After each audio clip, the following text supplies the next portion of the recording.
This is the 2021 Ford Escape Hybrid SE, so the entry-level version of the hybrid lineup for the Ford Escape.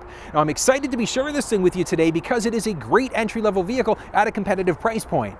Before we get started, I want to give Formula Ford a huge shout out and a thank you for giving me access to this vehicle to shoot the video for me today. Drop down in the description below in order to find their contact details. Now, the channel also has been growing very well, so if you haven't subscribed yet, consider subscribing because I've got some great giveaways planned. Once we get to 5,000 subscribers, going to be giving away a free exotic car driving experience or two. It's going to be an exciting time.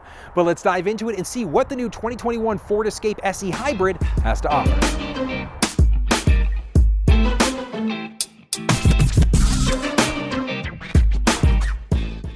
Taking a peek under the hood of the vehicle. So this thing is powered by a 2.5 liter Atkinson Hybrid engine. It's going to be able to push out 200 horsepower and 155 pound-feet of torque. Now, taking a look underneath the hood, we've got easy access to a few things. So if we ever need to top up our windshield wiper fluid, we can do that. We can easily check and change our oil if we've got that preference as well. But really clean look underneath the hood of this thing. Now, taking a peek at the Escape SE key fob. So at the very top there, as you can see, we've got our unlock and our lock buttons, as well as our horn or a panic alarm button. Now, as you can see, this one does not have remote start on the key fob, but we can use the Ford Pass app if we want a remote start directly through our cell phone instead. Now, one thing to note is that this thing also is a manual liftgate. Let's see how we can open that up in order to get inside. Now, we do not have the reverse sensing system standard inside of the SE trim level, but it is available as an option. Standard technology, we do have our backup camera, as well as our blind spot system. Lets us know if anybody's entered the blind spot on either side of the vehicle, and we also have a lane keeping system. So lane keeping, lane centering, which can help keep us in our lane as we're driving. Taking a peek at the lift gates of the vehicle. So on the SE side of things, we are a manual lift gate. So button press underneath, and we can crank that up in order to get access to the back of the vehicle. Now, taking a peek at the cargo dimensions of the vehicle. So as you can see, we've got a ton of space available here. Now, one of the nice things is that we've also got the ability to fold down either seat. So we can fold down 60-40 split on the left or the right side. And we also have the ability to move those seats forwards or backwards to gain a few extra inches without having to fold the seats down if necessary. Now, take a look at the depth difference when we have that second row folded down. So it just gives us even more space if we need to get access in order to get a couple more things into the vehicle, which is great. Now, taking a look along the side there. So we do have a 12-volt adapter, so a traditional cigarette lighter adapter. We do have this, which is going to be the standard cover there. We do have the option for a thermoplastic rubber tray instead. Taking a peek underneath, we've got our mini spare tire, our jack, as well as the spigot if we ever need a jerry can. And we also have a little bit of storage space along both sides as well. Filling up fuel inside of the Escape Hybrid is a very straightforward process. Now, one thing to note, we do actually need to unlock the cap first. So we need to hop inside, and as you can see there, we do have a button press. So we're just going to press that button. And that's going to actually unlock the gas cap for us. Now, all we have to do is insert our fuel hose, fill up, and we're set to go. When it comes down to a fuel quality perspective, just your regular 87 gas, so your regular 87 octane is all you need inside of this vehicle. When it comes down to second row spacing, whether you're looking at the SE, the SEL, or the titanium trim level, the spacing is going to be the exact same. The big difference between the three, we've got some basic features, but interior-wise, we've got cloth seats versus pleather seats versus leather seats. So you've got some different options there.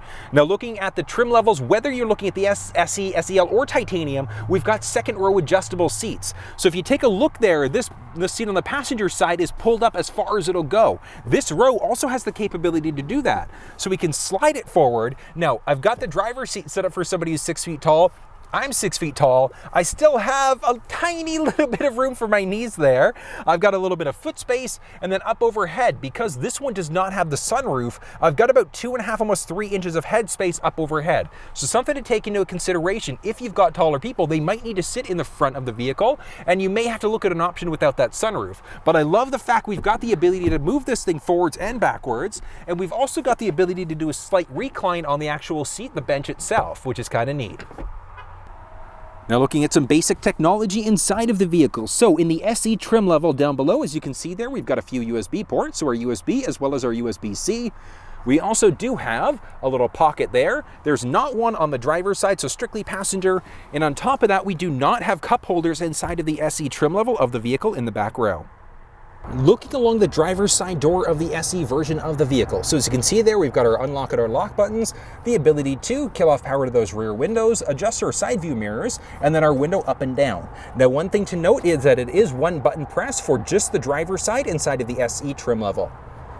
As we start to move inside, so very similar to what we're going to see across all three trim levels, we've got our gas release, we've got the ability to select what's going on with our running lamps. Honestly, the only two that I recommend you concern yourself with are going to be all the way at the top, so off, or our auto setting, so that A button there. And the reason why is because with the auto setting, it's automatically going to flip between the daytime or the nighttime running lamps, depending on how bright it is outside.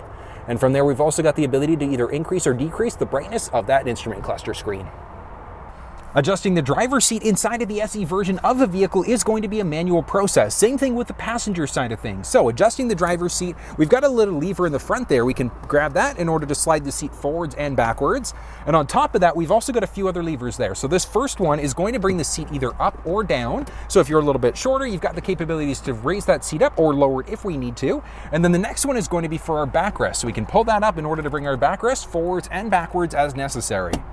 Adjusting the steering wheel inside of the SE is a manual process, so just by our left knee, there's a lever. We're just going to crank that down. We can move it in towards us, away, up and down. Once you've got that perfect position, we're just going to lift up in order to lock it back into place.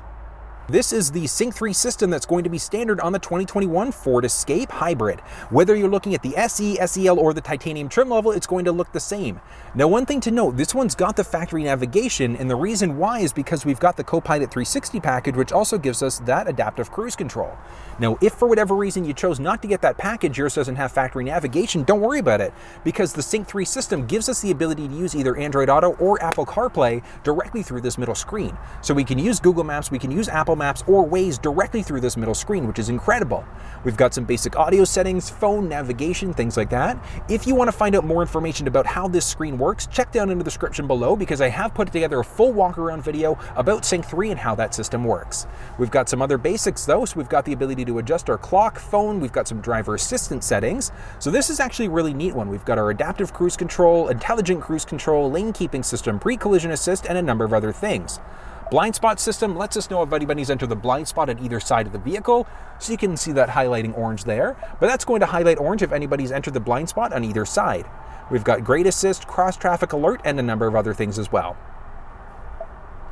As we start to move down the center stacks, we've got our voice control, our tuning rocker, which this is probably the least convenient way of doing it, because on the actual audio screen, we've got the ability to direct tune that way if we want to, or we can use the voice command button on our steering wheel in order to say whatever station we want to tune to instead.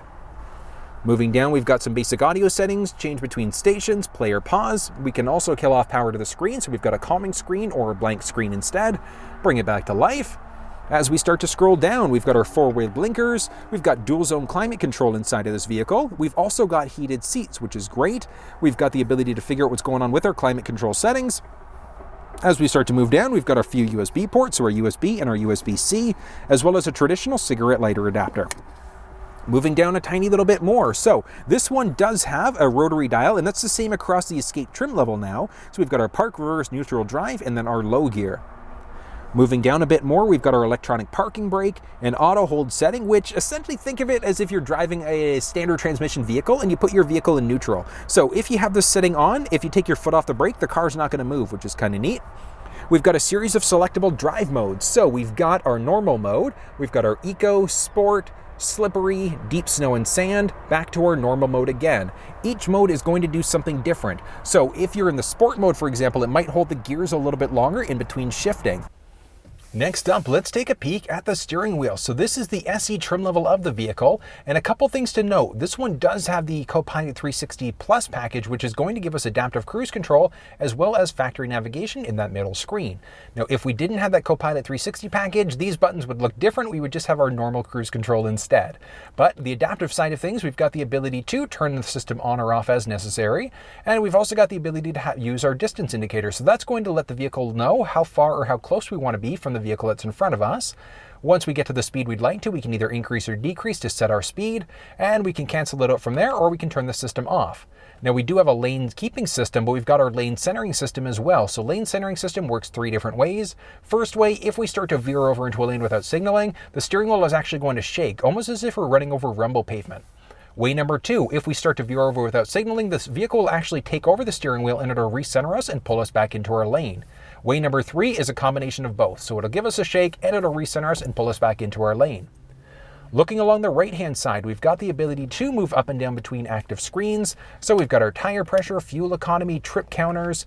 We can jump inside in order to look at some different options as well. So selecting different screens, if you had a preference between different trips, fuel coach, economy coach, things like that, you've got the ability to add those in as necessary.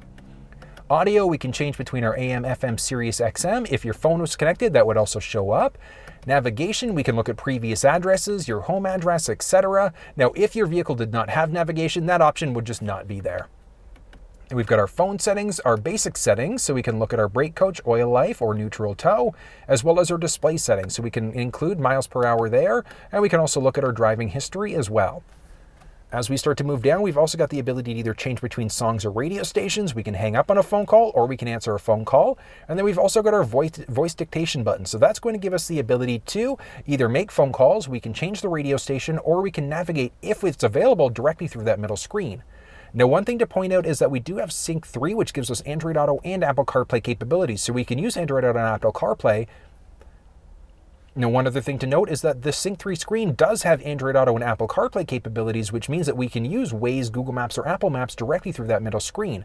Now, on top of that, we've got a Google Assistant as well as Siri. So if our phone is connected through CarPlay or Android Auto, we can press that button in order to bring that Apple CarPlay or a Google Assistant, or I should say Siri, to life. So it's kind of neat that we've got the capabilities to do that. Now, as we start to move in a little bit, so along our left-hand turn stick, we've got the ability to either turn our lane keeping system on or off. So the system itself, we know it's on when we've got those little bowling lanes show up there, so we can kind of toggle that on or off. Now, one thing to note, the system itself doesn't actually activate until you hit about 60 kilometers an hour. It's going to go green when it does, and then as you start to veer over into a lane without signaling, it's going to go red on whatever lane you're turning into, and then it'll either shake the steering wheel or recenter you, or do both, depending on how you've set it up. Looking along the right stick there, so a few things to point out. We've got rain sensing wipers, so we've got the ability to adjust how sensitive it is to the rain that's hitting the window. We've also got the ability to turn on our rear wiper from there. We can pull in towards us for the front wiper, push away from the rear wiper. Then as we start to move up overhead, so this one here, we've got a business card holder. So you can see there, we do have our vanity mirror with the lights. We can crank that open, and we've got the ability to extend this out a little bit if we need to, and then back up. As we start to look up, we've got a mirror that does not have auto dimming, so we would have to flip the switch if we wanted to, if things are a little bit too bright for us nighttime driving. Looking up overhead, we've got our cabin control lights as well as our sunglasses holder. And click that up and lock that back into place. Now the SE, this one does not have the twin panel sunroof, but it is available as an option on both the Canadian and the US versions of the vehicle. Well, folks, that was a look at the 2021 Ford Escape SE Hybrid. What did you think? If you have any questions, drop down in the comment section below to let me know or to share your thoughts, or if you have an idea for a future video or something that you'd like to see. If you enjoyed the content, give it a thumbs up, think about subscribing, and until I see you next time, make sure you stay safe. Drop down in the description below to see what's coming up, but we've got some Now the channel also have been taking a peek underneath the hood of the vehicle. So this thing is powered. If you have any questions, drop down in the comment section below and let me know. If you have an idea.